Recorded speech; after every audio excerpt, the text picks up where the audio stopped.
आप लोग मेरे पीछे आके बस खड़े हो जाते हो चुपचाप से और कुछ कहते भी नहीं हो। आप लोग ही आते रहते हो नीचे, में तो कभी ऊपर आया ही नहीं। सुभाष और जय को ये वाली बात बहुत ज़्यादा पेचीदा लगी थी, बहुत ज़्यादा कॉम्प्लिकेटेड बात थी एक्चुअली। एंड जय ने तो वहाँ से निकलने का फैसला कर लिया था कि नहीं मैं तो छोड़ रहा हूँ ये जगह। लेकिन उससे पहले ना उनकी एक दोस्त थी सुनैना, और वो ना बहुत ज़्यादा पैरानॉर्मल एक्सपर्ट थी, उसकी एक टीम वगैरह थी, सब लोग देख सकते थे कि क्या है क्या नहीं है। फिर सुनैना ने कहा कि ठीक है मैं तुम्हारी बात समझती हूँ, लेकिन फ़िलहाल के लिए जय काम करो, सुबह से लेकर शाम तक ऑफिस को बंद रखना, कोई मत जाना। मैं और मेरी टीम सिर्फ हम ही जाएंगे वहाँ पे, और मैं जाके देखूँगी कि क्या वहाँ पे वाकई में कोई ऐसी चीज़ एग्जिस्ट करती है कि नहीं करती है। तो उसका रिप्लाई जय ऐसे ही दे रहा था कि मुझे पता है कि यहाँ पे कोई ना कोई चीज़ है, तो हमको पता है कि हमारे आसपास कोई चीज़ है, हमको बस दिख नहीं रही है लेकिन वो एग्जिस्ट करती है। फिर उसका सुनैना ने कहा हाँ मैं वो बात भी समझती हूँ, लेकिन इसके बाद ही मैं तुमको कुछ ना कुछ बता पाऊंगी, कंफर्मेशन दे पाऊंगी कि यहाँ पे कुछ है या नहीं, या फिर ये सिर्फ तुम्हारे मन का भ्रम है।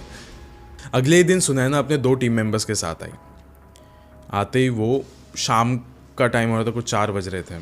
वो घर के अंदर एंटर करी थी, मतलब उस ऑफिस के अंदर एंटर करी थी, और बाहर ही जय और सुभाष को बोल दिया था आप लोग बाहर रहो, दरवाजे के बाहर रहना, जब तक मैं ना बोलूँ आप अंदर नहीं आ सकते। आप लोग को लगता है कि ये सारी चीज़ें बहुत ज़्यादा आसान है, लेकिन ये वाली चीज़ें लिटरली बहुत ज़्यादा मुश्किल है, कठिन है। बाहर खड़े रहना। घंटों बीत गए थे, दिन भी ढल चुका था, अभी तक वो बाहर नहीं आई थी। इन लोग को भी टेंशन हो रहा था। फिर एट लास्ट वो दरवाजे खोलने की आवाज़ आती है। ये दोनों आ गए दरवाजे के पास। दरवाजे के पास आने के बाद उसने देखा, दरवाज़ा खोला और सुनैना बाहर आई। मैंने उससे कहा जितनी जल्दी हो सके इस ऑफिस को छोड़ दो, आपके लिए अच्छा रहेगा। जय ने कहा लेकिन उसका रीज़न क्या है यहाँ पे ऐसा?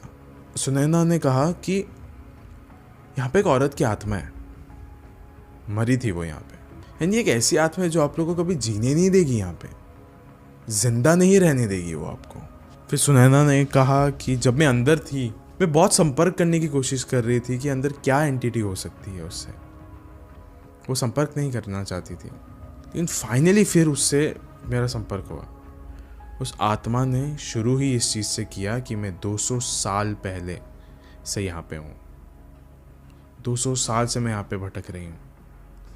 200 साल पहले यहाँ पे एक डाकघर हुआ करता था। उस डाकघर में एक इंसान ने मेरे साथ बहुत बुरी बुरी चीज़ें करी थी।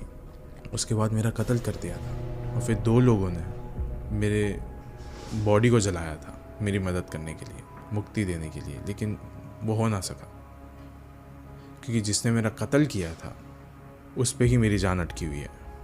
और आज इतने सालों बाद जब मेरी